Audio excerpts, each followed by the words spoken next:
जरा सोचिए, साल है 2026 और मिडिल ईस्ट में एक नया बड़ा युद्ध छिड़ गया है।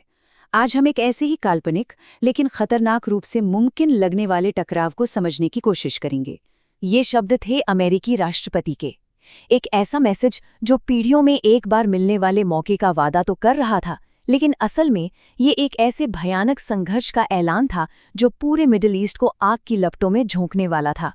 28 फरवरी 2026 ये वो तारीख थी जब सारी बातचीत, सारी डिप्लोमेसी खत्म हो गई, जब सालों से सुलग रहा तनाव एक जबरदस्त युद्ध में बदल गया। और इस दिन के बाद दुनिया पहले जैसी नहीं रही। तो चलिए कहानी को शुरू करते हैं, लेकिन शुरुआत से नहीं बल्कि ठीक बीच से, उस अफरा तफरी के पल से जब पहली मिसाइलें ईरानी जमीन पर गिरीं। ये ऑपरेशन एपिक फ्यूरी की शुरुआत थी। हमला हुआ बिल्कुल बिजली की तेजी से। रात के अंधेरे में सुबह होने से ठीक पहले इजराइल ने पहला वार किया, और कुछ ही घंटों के अंदर अमेरिकी सेना भी इसमें शामिल हो गई। जब तक दुनिया की नींद खुली तब तक एक बड़ा हवाई और समुद्री हमला शुरू हो चुका था, जिसने सबको हैरान कर दिया। ये कोई अंधाधुंध हमला नहीं था। हर टारगेट को बहुत सोच समझकर चुना गया था, सुप्रीम लीडर के ठिकाने से लेकर मिसाइल बनाने वाली फैक्ट्रियों तक। मकसद साफ था, ईरान के पॉलिटिकल और मिलिट्री लीडरशिप की कमर तोड़ देना एक ही झटके में, ताकि वो पलटकर जवाब देने के काबिल ही ना रहें। लेकिन देखिए, इतना बड़ा टकराव रातों रात नहीं होता। तो सवाल ये उठता है कि दुनिया की बड़ी ताकतें इस तबाही के रास्ते पर आखिर चल कैसे पड़ी? बात यहाँ तक पहुंची कैसे? इस आग की चिंगारी को समझने के लिए हमें थोड़ा पीछे जाना होगा। ये युद्ध अचानक नहीं हुआ, बल्कि ये सालों से बढ़ रहे आर्थिक दबाव और देश के अंदर भयंकर गुस्से का नतीजा था। ये सब एक धीमी प्रक्रिया थी। कहानी शुरू हुई 2018 में, जब अमेरिका ने ईरान न्यूक्लियर डील तोड़ दी और उस पर कड़े आर्थिक प्रतिबंध लगा दिए। इन प्रतिबंधों ने ईरान की इकोनॉमी को लगभग तबाह कर दिया। उनकी करेंसी की कीमत मिट्टी में मिल गई। 2025 आते आते लोगों का गुस्सा सड़कों पर आ गया और देश ने 1979 के बाद के सबसे बड़े विरोध प्रदर्शन देखे। सरकार ने इसे बेरहमी से कुचलने की कोशिश की, लेकिन तब तक माहौल पूरी तरह से बिगड़ चुका था। बस एक चिंगारी की देर थी। तो जो पहला हमला हुआ वो इस कहानी का अंत नहीं था, बल्कि ये तो बस एक बड़े और विनाशकारी क्षेत्रीय संघर्ष की शुरुआत थी, जिसने पूरे मिडिल ईस्ट को अपनी चपेट में ले लिया। लेकिन ईरान चुप बैठने वालों में से नहीं था। उसने भी पूरी ताकत से पलटवार किया और पूरे खाड़ी क्षेत्र में मौजूद अमेरिकी ठिकानों पर बैलिस्टिक मिसाइलें दागनी शुरू कर दी। ये एक बहुत ही खतरनाक मोड़ था, जिससे इस जंग के पूरे मिडिल ईस्ट में फैलने का खतरा पैदा हो गया। और जैसा हर जंग में होता है, इसकी सबसे बड़ी कीमत चुकानी पड़ी आम लोगों को।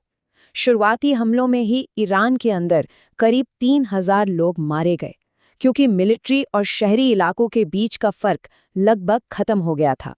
ये आग सिर्फ ईरान तक ही नहीं रुकी, ये पड़ोसी देश लेबनान तक भी पहुंच गई, जहां प्रॉक्सी वॉर और हवाई हमलों में और 2300 लोगों की जान चली गई। ये कड़वी सच्चाई है कि इस इलाके में संघर्ष कितनी तेजी से फैलता है। नुकसान हमला करने वालों को भी हुआ। लड़ाई के शुरुआती दौर में ही 51 अमेरिकी और इजरायली सैनिकों की भी मौत हुई। ये इस बात का सबूत था कि ये जीत उतनी आसान नहीं होने वाली थी। इतने हमलों के बावजूद ईरान ने झुकने के कोई संकेत नहीं दिए। उनकी सुप्रीम नेशनल सिक्योरिटी काउंसिल ने इन हमलों को कायरतापूर्ण बताया और कड़े जवाब का वादा किया। साफ था, वो आसानी से हार नहीं मानने वाले थे। देखिए, इस जंग का असर सिर्फ मिडिल ईस्ट तक नहीं रहा। इसके झटके पूरी दुनिया ने महसूस किए, खासकर ग्लोबल इकोनॉमी ने। दुनिया भर के बाजारों में खलबली मच गई। इसे समझने के लिए हॉर्मुज़ जलडमरू मध्य को जानना जरूरी है। सोचिए, ये एक पतली सी समुद्री गली है जहां से दुनिया का बहुत सारा तेल गुजरता है। इस लड़ाई ने दुनिया की इस सबसे अहम ऑयल सप्लाई लाइन को सीधे सीधे खतरे में डाल दिया था। ये चार्ट दिखाता है कि भारत जैसी बड़ी अर्थव्यवस्थाएं अपनी ऊर्जा की ज़रूरतों के लिए इंपोर्ट पर कितना ज़्यादा निर्भर हैं। हमारे देश में इस्तेमाल होने वाला करीब 85% कच्चा तेल बाहर से आता है। और जैसे ही लड़ाई की वजह से सप्लाई पर खतरा मंडराया, तेल के बाजार में तो जैसे आग ही लग गई। कीमतें कुछ ही हफ्तों में लगभग दोगुनी हो गई और आसमान छूने लगी। अब ये बड़ी बड़ी बातें आम आदमी की जेब पर कैसे असर डालती हैं? पेट्रोल डीजल महंगा होता है तो माल ढुलाई महंगी हो जाती है, जिससे सब्जियों से लेकर हर चीज के दाम बढ़ जाते हैं। यानी महंगाई की दोहरी मार, जिसने हर घर का बजट बिगाड़ दिया। तो जब जंग चल रही थी तो पर्दे के पीछे एक्सपर्ट्स ये सोचने में लगे थे कि आखिर ये खत्म कैसे होगा। इस विनाशकारी संघर्ष को समाप्त करने के लिए 3 मुख्य रास्ते या सिनेरियो सामने आए और हर एक का नतीजा बिल्कुल अलग था। पहला और सबसे संभावित रास्ता था नियंत्रित ईरान, मतलब ईरान की सेना तो कमजोर हो जाए लेकिन वहां की सरकार बनी रहे, ठीक 1990 के दशक के इराक की तरह। दूसरा, जो सबसे बुरा सिनेरियो था, वो था एक ज्यादा आक्रामक ईरान, यानी जंग जल्दी खत्म कर दी जाए और ईरानी सरकार को फिर से ताकतवर होने का मौका मिल जाए। और तीसरा, जिसकी उम्मीद सबसे कम थी, वो था एक नया ईरान, जहां मिलिट्री दबाव के कारण देश के अंदर ही एक क्रांति हो जाए और सरकार बदल जाए। अप्रैल 2026 आते आते लड़ाई पर एक छोटा सा ब्रेक लगा। 2 हफ्तों के लिए सीज फायर हुआ। दोनों तरफ के लोग थोड़ा रुके ये सोचने के लिए कि अब आगे क्या करना है। हालांकि ये साफ था कि जंग अभी खत्म नहीं हुई थी। और यहीं पर हम आकर रुकते हैं, एक आखिरी लेकिन सबसे बड़े सवाल के साथ। लड़ाई रुकने के बाद क्या होगा?